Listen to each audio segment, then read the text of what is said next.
My name is Mariah Bruce, and I teach fifth grade at Educator Intermediate, which is in Richland Bean Blossom Community School Corporation.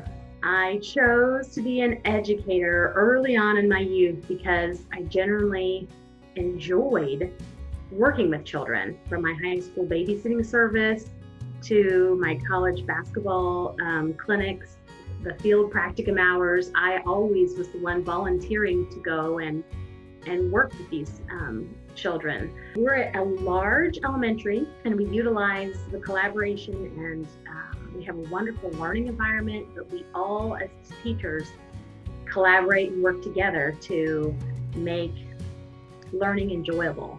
We look forward to in fifth grade is our legacy trip where we go to Bradford Woods. And I feel like during that year, the fifth grade teachers do a good job, a wonderful job of planning and preparing, engaging the students all year long to get to have that culminating experience. When I received the call, I was Zooming with a small group, and it was the last 3 minutes. And so I said to them, you guys have a couple minutes, go ahead and talk amongst yourselves. There's a parent calling. I put myself on mute, and I answered the phone. And at first, when he started talking, I thought, oh, well, this isn't a parent. This must be some sort of, telemarketer. And then I hear him say, teacher of the year, would I, want to accept this honor? And I wanted to stop and say, oh, wait, excuse me, could you repeat that? I didn't hear it, I'm so sorry. But then I stopped, and he kept talking, and then I said, absolutely I would. And then he reiterated his name, and I just was excited at that point.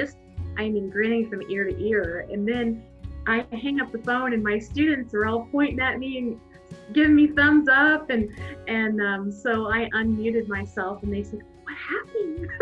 So it was awesome. I of course would love to thank my family, my husband, who's my biggest cheerleader, my son, who I've been able to spend a lot of time with and help along this way during quarantine and COVID. And I appreciate the community. I appreciate businesses that make this even possible. I thank the chamber, Bloomington Chamber of Commerce, for having these sorts of awards, because boy, I feel like teachers do a lot, and to be recognized for that is wonderful.